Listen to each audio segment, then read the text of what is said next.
Why civilization could not exist without debt. Imagine a world without money, no coins, no banks, no currency. Yet, people still owed each other. Long before the first coin was ever minted, debt had already begun to shape human behavior. It wasn't about numbers on a ledger, it was about memory, obligation, and survival. This is the incredible, untold story of how debt came before money and why every single civilization in history has depended on it. To understand this, we have to forget our modern definition of debt. Before money, debt wasn't financial, it was social. Think of it as a favor remembered, a harvest promised for the future, a deep-seated obligation to another person. Early human societies couldn't have survived on instant, one-to-one exchanges. Their very existence depended on something far more powerful, delayed trust. If your hunt failed today, your neighbor would share their food, creating a social debt. You didn't owe them a specific amount of meat back, you owed them support when they needed it. In this world, debt was a measure of time. It was memory. It was the very fabric of relationships. We often hear that before money, people used barter. I'll trade you my apples for your fish. It sounds simple, but in reality, barter is an incredibly inefficient system that collapses quickly under its own weight. What if you have apples, but the person with the fish doesn't want apples? What if you need fish today, but their boat won't be back for a week?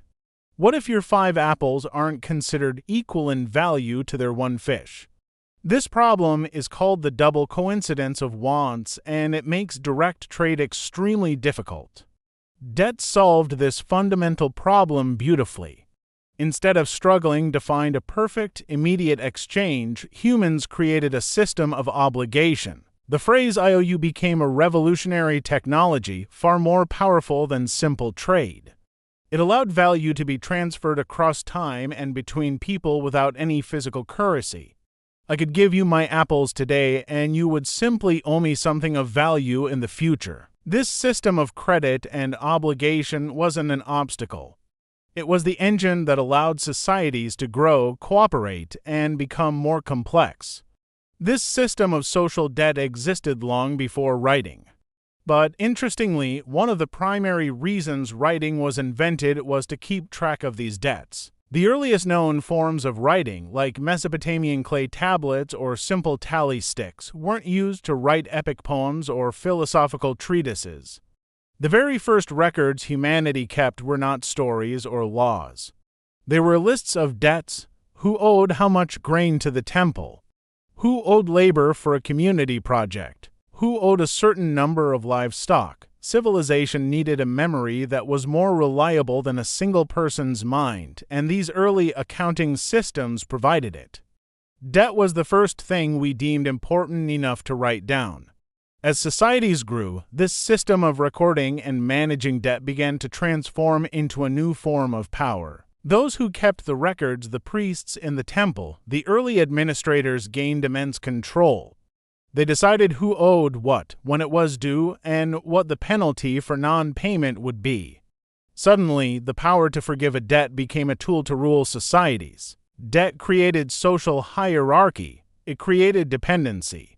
Unlike violence, which is temporary and costly, debt was a permanent, self-enforcing system of control. You could conquer a village with an army, but the soldiers would eventually leave. If you put that village into debt, you controlled them forever. The first elites weren't necessarily the strongest warriors.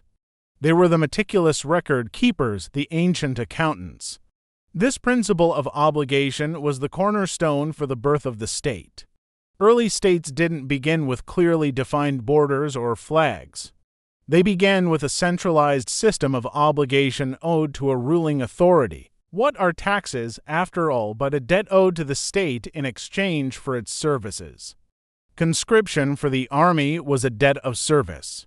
Labor for public works like building temples or irrigation canals was a debt paid with time and effort. The state promised security and order, and its people, in return, promised compliance, paying their dues through this complex web of obligations. Debt was the invisible thread that tied individuals to large-scale systems, not primarily through brute force, but through the fundamental need for survival and stability. So, where does money fit into all of this?